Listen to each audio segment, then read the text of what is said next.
Bismillahirrahmanirrahim. Assalamualaikum warahmatullahi wabarakatuh. Innal hamdalillah nahmaduhu wa nasta'inuhu wa nastaghfiruh wa na'udzu billahi min shururi anfusina wa min sayyiati a'malina. May yahdihillahu fala mudilla lahu wa may yudlil fala hadiya lahu.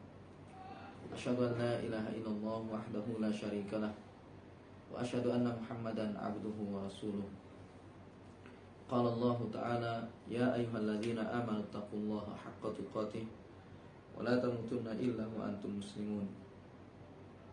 Amma ba'du, fa inna asdaqal hadithi kitabullah wa khairal huda huda Muhammadin sallallahu alaihi wasallam wa syarral umuri muhdatsatuha fa inna kulla muhdatsatin bid'ah wa kulla bid'atin dhalalah wa kulla dhalalatin finnar. Alhamdulillah, jemaah sekalian, di kesempatan ini kita insyaallah akan membahas yaitu suatu tema tentang fadlul ilm, yakni keutamaan ilmu. Biasanya kita membahas kitab Al-Adabul Mufrad, tapi untuk di kesempatan ini ya kita sejenak istirahat ya. Ini kita ambil judul yang lain, yaitu kita membahas sekarang tentang keutamaan ilmu. Baik, tentang keutamaan ilmu ini jemaah sekalian banyak sekali, dan itu juga disebutkan di dalam Al-Quran maupun hadis-hadis Nabi SAW, dan juga di dalam kitab-kitab para ulama. Betapa banyak para ulama yang membahas tentang keutamaan ilmu. Dan ini tidak lain adalah karena memang yang namanya ilmu itu betapa sangat mulia ya, betapa sangat utama ya, dan sangat mulia. Di antara dalil yang menunjukkan bahwasanya ilmu itu adalah sesuatu yang mulia, yaitu adalah firman Allah Ta'ala dalam surah Ali Imran ayat 18. Kata Allah Subhanahu wa Ta'ala, syahidallahu annahu la ilaha illa huwa wal malaikatu wa ulul ilmi qa'iman bil qist la ilaha illa huwal azizul hakim. Kata Allah Subhanahu wa Ta'ala, Allah bersaksi bahwasanya tidak ada ilah, tidak ada sesembahan yang berhak disembah kecuali Allah. Dan juga bersaksi pula para malaikat, dan bersaksi pula orang-orang yang memiliki ilmu. Qa'iman bil qist, dengan menegakkan keadilan. La ilaha illa huwal azizul hakim, tidak ada ilah yang berhak disembah kecuali Dia, yaitu Allah, zat yang maha perkasa lagi maha bijaksana. Lihat jemaah sekalian, di sini di dalam ayat ini Allah Subhanahu wa Ta'ala menyebutkan bahwasanya yang bersaksi tidak ada ilah yang berhak disembah kecuali Allah, yaitu adalah Allah sendiri. Kemudian yang kedua yang bersaksi dengan kalimat tersebut yaitu adalah para malaikat. Dan kemudian yang ketiga yaitu adalah orang-orang yang berilmu. Allah Subhanahu wa Ta'ala menjadikan orang-orang yang berilmu sebagai saksi bahwasanya tidak ada ilah yang berhak disembah kecuali Allah. Dan Allah Subhanahu wa Ta'ala tidak menyebutkan yang lain. Dari sekian makhluk yang ada, yang Allah sebutkan hanyalah malaikat dan juga orang-orang yang berilmu. Allah tidak sebutkan yang lain. Padahal makhluk yang ada di dunia ini banyak sekali ya. Kalau kita lihat ada tumbuhan, ada hewan, itu pun dengan berbagai jenisnya. Tapi lihat di sini yang disebutkan oleh Allah yaitu adalah ulul ilm, orang-orang yang berilmu. Kita lihat di situ betapa indahnya matahari. Tapi Allah Subhanahu wa Ta'ala dalam ayat ini tidak sebut matahari.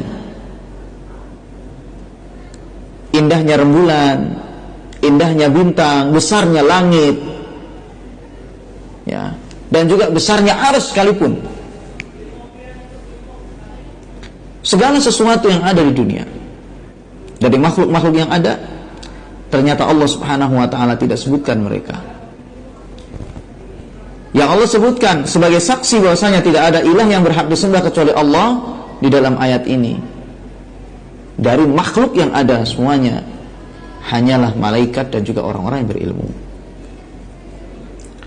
Mungkin kita sangat menilai sangat berharganya permata, sangat mahalnya mutiara, ya, emas, dan benda-benda berharga lainnya. Kita menganggap mungkin itu sangat bernilai. Itu sangat indah, sangat berharga, dicintai orang, ya, diidam-idamkan oleh manusia. Tapi ternyata Allah Subhanahu wa ta'ala tidak sebutkan itu semuanya. Allah Subhanahu wa ta'ala sebutkan ulul ilm, orang-orang yang berilmu, yang menjadi saksi bahwasanya tidak ada ilah yang berhak disembah kecuali Allah. Tidak ada sesembahan yang benar yang berhak disembah kecuali Allah Subhanahu wa ta'ala. Kalimat yang mulia, kalimat tauhid yang akan menjadi hujjah bagi manusia kelak di hadapan Allah Subhanahu wa ta'ala.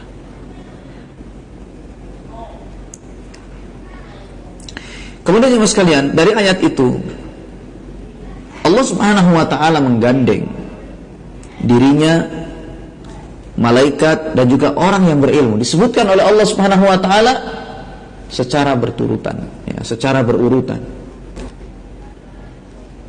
Yaitu adalah Allah Subhanahu wa ta'ala sebutkan dirinya sendiri, kemudian juga Allah sebutkan malaikat, kemudian berikutnya orang yang berilmu. Dan ini tidak lain adalah karena saking mulianya orang-orang berilmu sampai namanya disebut oleh Allah Subhanahu wa ta'ala bergandengan, ya, dengan malaikat dan dirinya sendiri bahkan. Ini sangat luar biasa sekali orang-orang yang berilmu.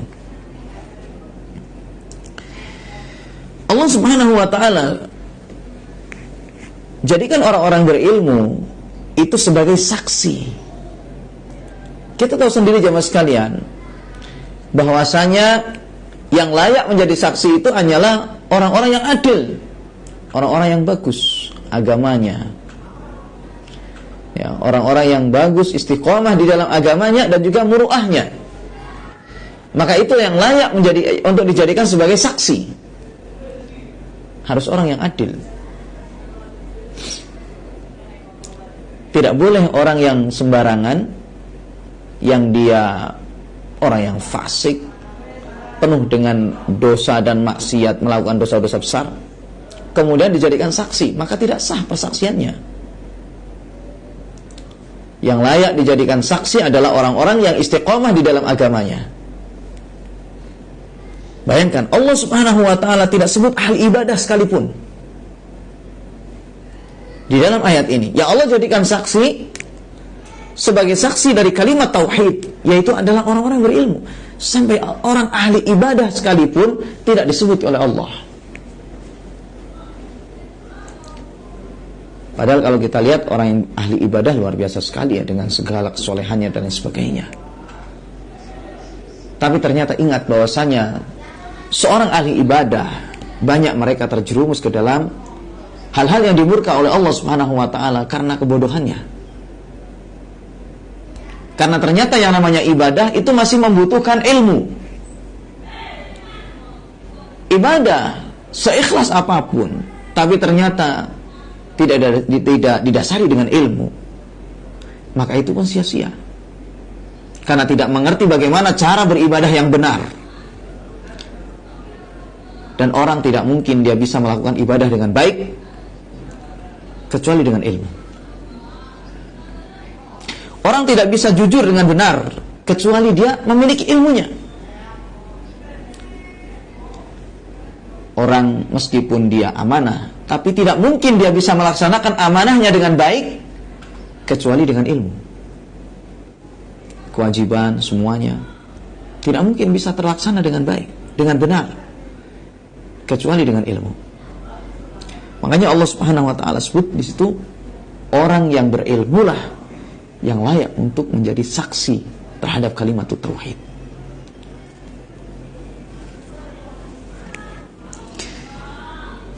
Kemudian jemaah sekalian,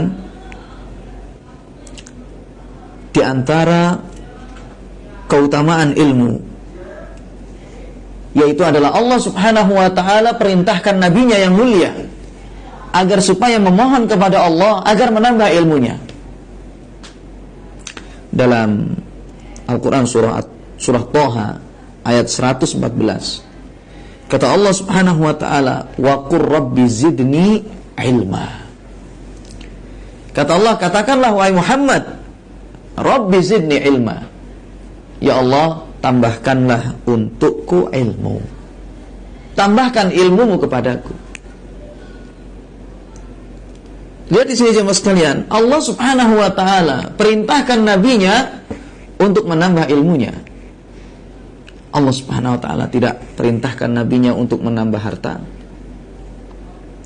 untuk menambah jabatan, kedudukan, dan lain sebagainya. Allah tidak perintahkan untuk itu semuanya. Tapi Allah Subhanahu wa ta'ala perintahkan nabinya yang mulia sallallahu alaihi wasallam agar supaya menambah ilmunya. Dan ini tidak lain adalah karena memang sangat mulianya ilmu. Sampai Allah Subhanahu wa ta'ala perintahkan agar supaya nabi yang mulia menambah ilmunya.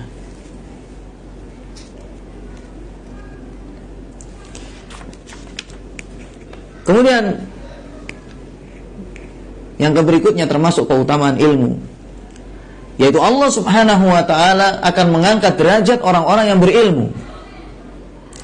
Seperti misalnya di dalam ayat yang sering kita baca ya, dalam surah Al-Mujadilah ayat 11, yaitu Allah Subhanahu wa ta'ala berfirman, yarfa'illahu alladhina amanu minkum walladzina utul ilma darajat.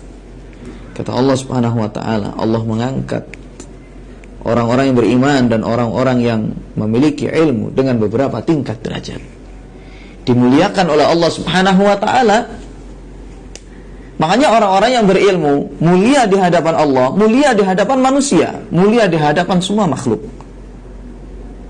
Ini orang-orang yang berilmu, diangkat derajatnya oleh Allah Subhanahu wa ta'ala di dunia maupun di akhirat.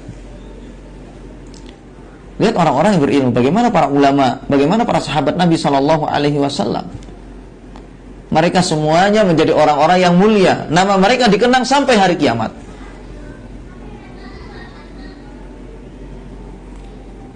Dan ini sangat luar biasa.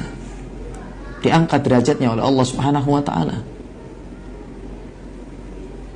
Orang-orang yang berilmu itu.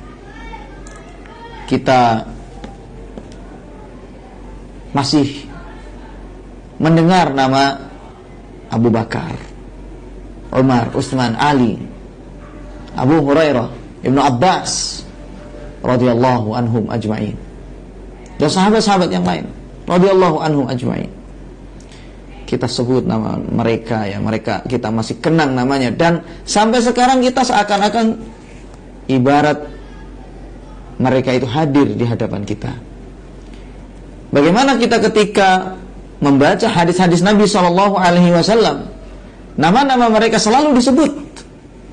Karena mereka yang menyampaikan kepada umat hadis-hadis Nabi sallallahu alaihi wasallam.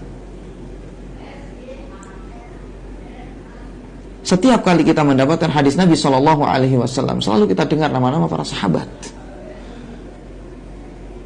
Kita selalu menyebut nama mereka seakan-akan mereka itu masih hidup. Bagaimana juga para ulama, nama-nama mereka masih harum sampai sekarang, dan terus nama mereka tetap dikenang. Nama-nama mereka masih sering disebut. Kita seakan-akan sebagai murid para ulama itu. Ketika kita membaca buku-buku mereka, kitab-kitab mereka, menikmati ilmu mereka, kita seakan-akan sedang belajar kepada guru-guru kita. Bahkan mungkin boleh kita katakan seakan-akan mereka itu adalah orang tua kita sendiri. Bagaimana di setiap aktivitas kita, kita selalu mengenang nama mereka, karena kita mengamalkan ilmu-ilmu mereka. Bagaimana kesolehan mereka selalu kita kenang, nama para ulama itu. Jadi jemaah sekalian, orang-orang yang memiliki ilmu itu diangkat derajatnya oleh Allah Subhanahu wa taala di dunia maupun di akhirat.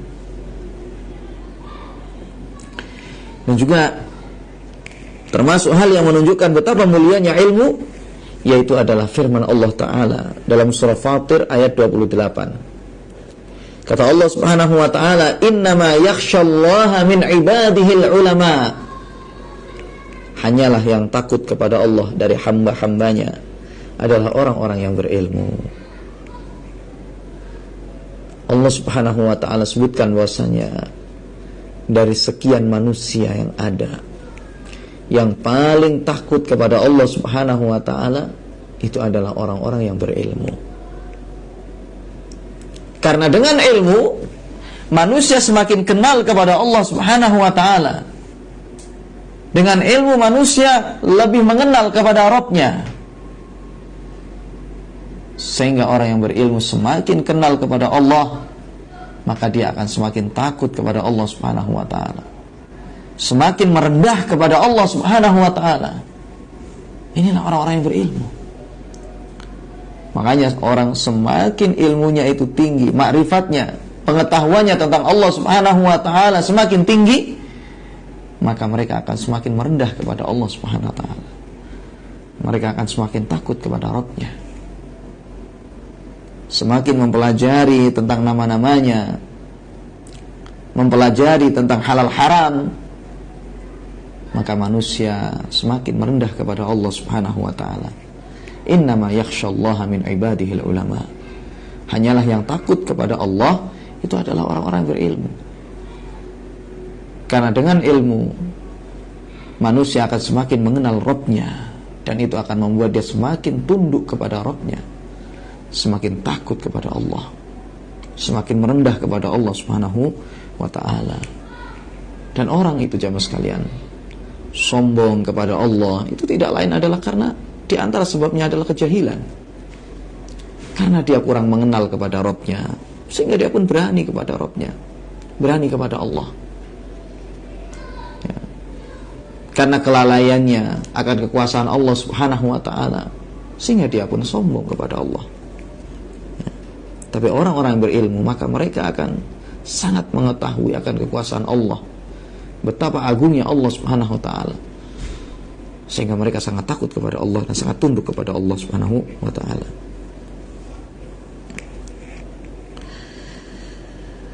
Kemudian yang berikutnya, dalil yang menunjukkan betapa mulianya ilmu, yaitu adalah Allah sebutkan orang yang memperoleh ilmu, sungguh dia itu telah mendapatkan kebaikan yang sangat banyak. Allah Subhanahu wa taala berfirman dalam surah Al-Baqarah ayat 296. Kata Allah Subhanahu wa taala, "Yu'til hikmata man yasha, wa man yu'tal hikmata faqad utiya khairan katsira." Kata Allah Subhanahu wa taala, Allah memberikan hikmah, Allah memberikan ilmu ini kepada siapa yang dikehendaki oleh Allah, dan barang siapa yang dikaruniai hikmah, dikaruniai ilmu, maka sungguh dia telah dikaruniai kebaikan yang sangat banyak.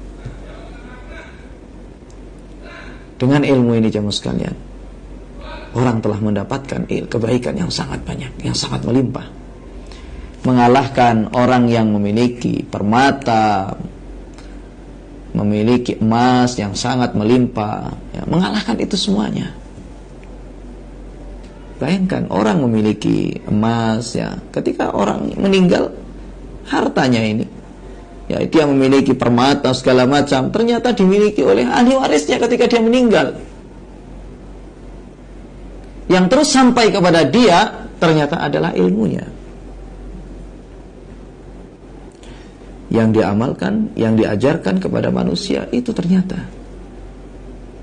yang sampai ketika dia sudah masuk liang lahat, semuanya ditinggalkan. Yang ada di dunia semuanya ditinggalkan. Ternyata yang bermanfaat pada saat itu adalah ilmunya.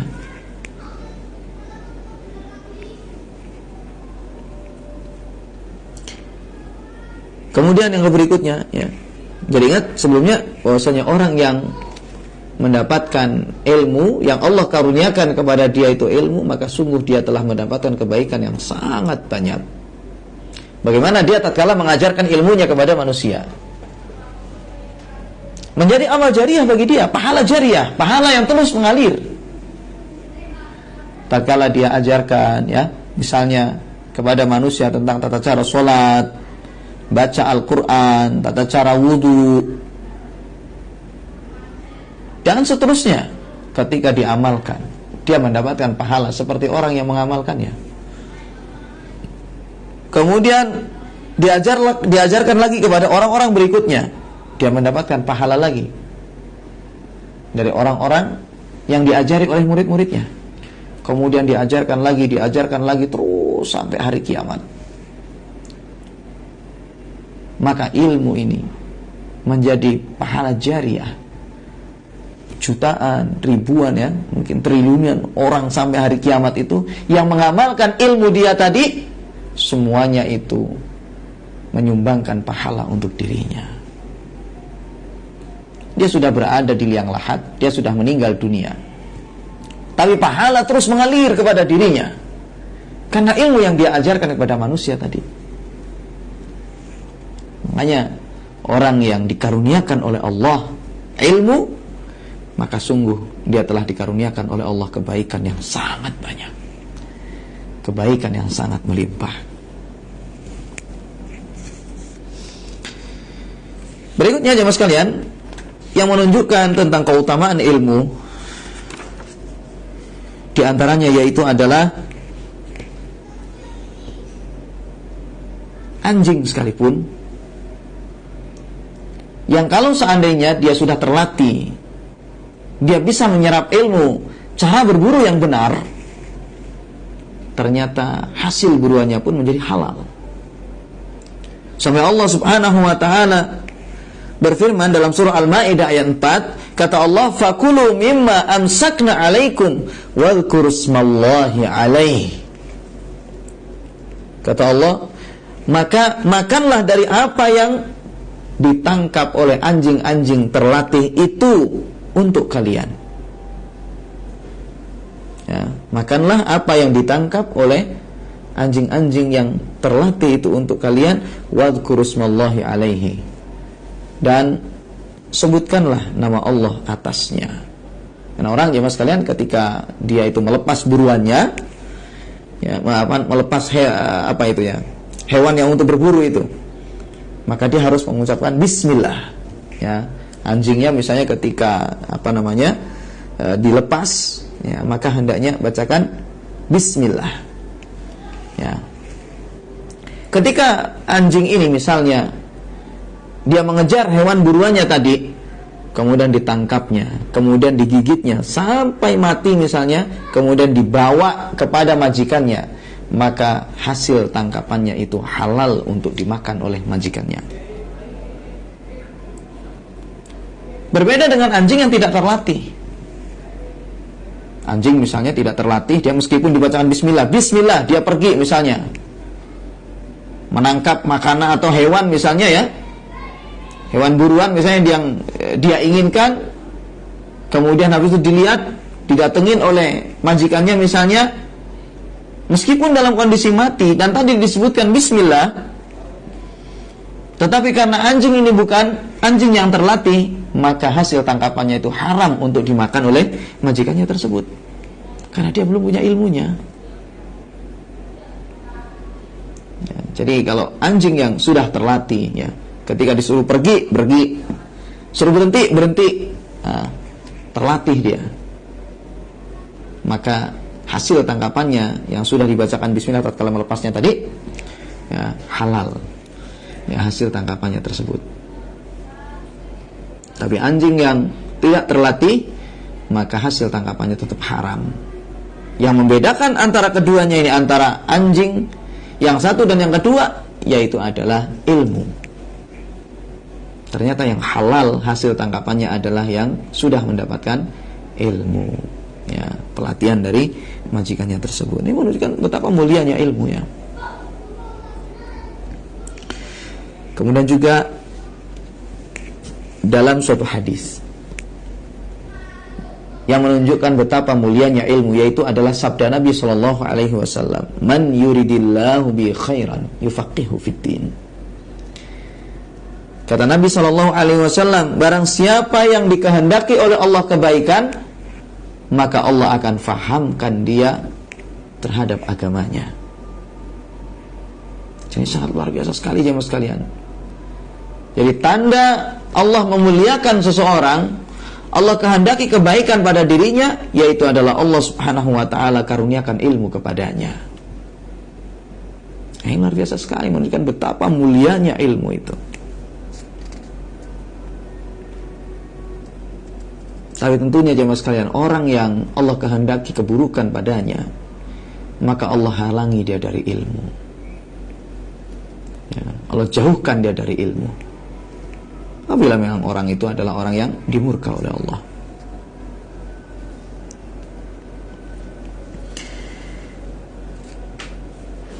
Kemudian yang berikutnya, dalil yang menunjukkan betapa mulianya ilmu, yaitu adalah sabda Nabi sallallahu alaihi wasallam, "La hasada illa fitnain." Ya, la hasada illa fisnatain.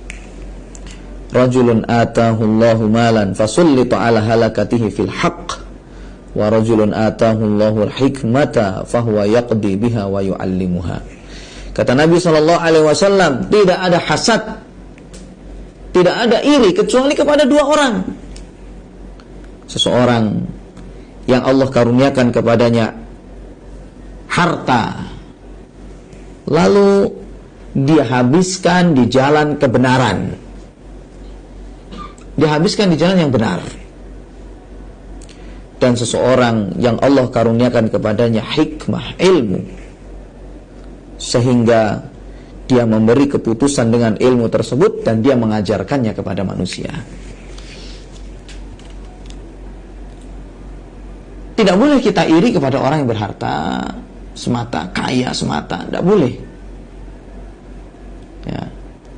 Karena jabatan misalnya, tidak boleh kita semata-mata iri kepadanya, tidak ada gunanya. Kecuali kalau seandainya harta dan jabatan itu dia gunakan untuk kebaikan di jalan Allah. Dengan hartanya dia sumbangkan di masjid, di pesantren, untuk pendidikan, dakwah dan lain sebagainya. Boleh kita itu iri kepada. Jadi kita ghibtah ya, pengen banget kayak dia gitu. Andai kalau punya harta kayak dia juga. Kemudian kata Nabi SAW, tidak boleh hasad pula, kecuali kepada orang yang Allah karuniakan kepada dia ilmu, kemudian dia memecahkan masalah dengan ilmunya, dan dia pun mengajarkan ilmunya tersebut kepada manusia. Baru kita itu boleh iri kepada orang semacam itu. Tapi iri yang dimaksud di sini jemaah sekalian yaitu adalah ghibtah. Ya, iri yang dimaksud yaitu adalah ghibtah, seneng, pengen, kayak orang yang disebut tadi itu. Jadi bukan dia itu pengen menjatuhkan. Kalau ini haram kalau seperti itu. Ya, apalagi ingin orang-orang tadi itu misalnya supaya celaka, nikmatnya pindah kepada dirinya, kalau tidak maka diputus oleh Allah nikmatnya dari dia, maka ini yang nggak boleh. Punya keinginan semacam itu, hasad semacam ini yang haram. Tapi kalau seandainya seorang nggak ada keinginan seperti tadi, tapi dia cuma seneng dan pengen seperti orang yang disebutkan tadi, maka ini mulia dan ini dibolehkan.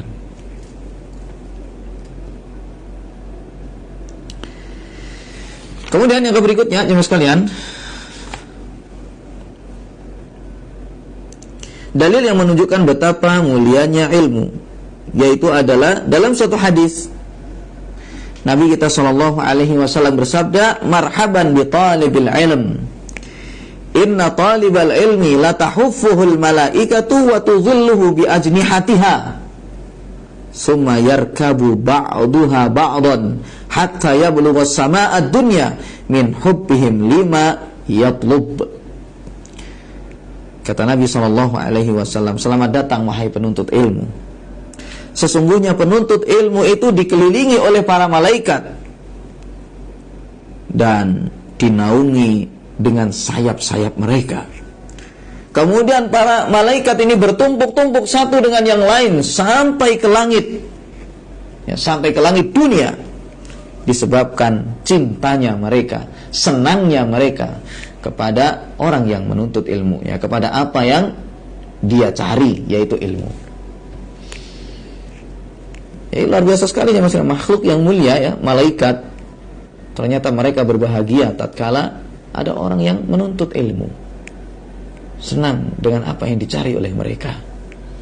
Ya, para malaikat, makhluk yang mulia, makhluk yang dekat dengan Allah. Ya, ternyata mereka berbahagia dengan adanya para penuntut ilmu, karena senang dengan apa yang dicari oleh orang tersebut. Dan juga Nabi kita SAW bersabda, innal malaikata la tada'u ajnihataha li talibil ilmi ridwan bima yatlub. Kata Nabi SAW, sesungguhnya malaikat itu mengepakkan sayap-sayap mereka untuk orang yang menuntut ilmu karena senang, ridha dengan apa yang dia cari. Sampai jamaah sekalian, kalau kita lihat perkataan-perkataan para ulama, bahwasanya manusia ini lebih butuh kepada ilmu dibandingkan dengan makan dan minum. Ya. Ini disebutkan misalnya oleh Al-Imam Ahmad rahimahullah. Beliau mengatakan an-nasu muhtajuna ilal ilm aktsar min hajatihim ila at-ta'ami wasyarab. Manusia itu mereka lebih butuh kepada ilmu dibandingkan dengan kepada makan dan minum. Li'anna at-ta'ama wasyaraba yahtaju ilaihi fil yaumi marratan aw marratain. Dikarenakan makanan dan minuman itu dibutuhkan oleh manusia dalam sehari 1 atau 2 kali saja. Hidup itu orang itu sehari makan 1 kali, hidup 2 kali, hidup, ya. Biasanya manusia makan kan pada umumnya 3 kali. Makan 2 kali, hidup dia. 1 kali aja makan, hidup dia. Tetapi wal ilmu yuhtaju ilaihi bi'adadil anfas. Kata Imam Ahmad, tetapi ilmu itu dibutuhkan seiring dengan jumlahnya nafas keluar masuk. Ya, maka kita butuh kepada ilmu itu seiring berjalannya nafas ini. Bayangkan jemaah sekalian, 1 tarikan nafas mengucapkan kalimat murtad, itu pun sudah mengeluarkan seorang dari Islam. Dan itu menyebabkan dia kekal dalam neraka. Dan itu harus dijaga terus. Dan yang mampu menjaga tauhid dengan benar, dengan baik, yaitu adalah orang yang berilmu. Kadang orang mengucapkan kalimat yang itu adalah kufur, tapi dia nggak sadar bahwasanya itu ada kalimat murtad. Ada orang misalnya dibilangin, jangan minum khamar, nggak apa-apa, kafir dia. Karena kalimat dia itu menghalalkan apa yang Allah haramkan. Dengan kalimat yang mudah semacam itu dia telah kafir. Sampai sebagian ulama mengatakan, kalau seandainya seorang itu ketika dia diajak oleh kawannya untuk melakukan sunnah, siwak misalnya, ya, siwakan tak habis sholat atau sebelum sholat, siwakan tak sebelum sholat, sebelum wudu. Dia mengatakan la, dia mengatakan dak. Sebagian ulama mengatakan dia telah kufur disebabkan kalimatnya tersebut, karena kalimat dia ini menghinakan sunnah, meremehkan sunnah. Orang ngerjain sunnah, nggak ngerjain sunnah nggak dosa. Tapi kalau seandainya dia meremehkan, menghinakan sunnah, maka dia telah kafir. Meskipun tadi itu cuma mengucapkan kalimat la gitu aja, tidak, ya, maka dia telah kafir. Menurut sebagian ulama murtad, karena itu adalah bentuk pengejekan kepada sunnah. Mau maksiat, bismillah, ya. Mau zina, mau minum khamar, ya, misalnya main-main, bismillah. Ulama sebagian mengatakan kafir dia, murtad. Ya, karena ini adalah penghinaan kepada nama Allah. Ya. Tapi mungkin orang mikir, apa susahnya sih? nggak sampai ngeluarin biaya banyak, nggak sampai capek-capek, masuk kekal di neraka gara-gara kayak gitu. Ya, itulah ilmu. Orang harus tahu mana yang dimurka oleh Allah, mana yang menurut Allah sangat dibenci oleh Allah, dan mana memang dicintai oleh Allah. Yang tahu itu adalah hanya orang-orang yang berilmu. Makanya ilmu ini jemaah sekalian, kata Imam Ahmad, lebih dibutuhkan ya dibandingkan dengan makanan dan minuman. Ya. Ini karena makanan itu dibutuhkan oleh manusia 2 atau 1 kali saja, tapi kalau ilmu dibutuhkan sejumlah hembusan dan tarikan nafas manusia. Baik, demikian jemaah sekalian yang bisa kita bahas di kesempatan ini. Semoga bermanfaat ya. Wallahu taala alam. Wassallallahu ala nabiyina Muhammad wa ala alihi wasallam. Assalamualaikum warahmatullahi wabarakatuh.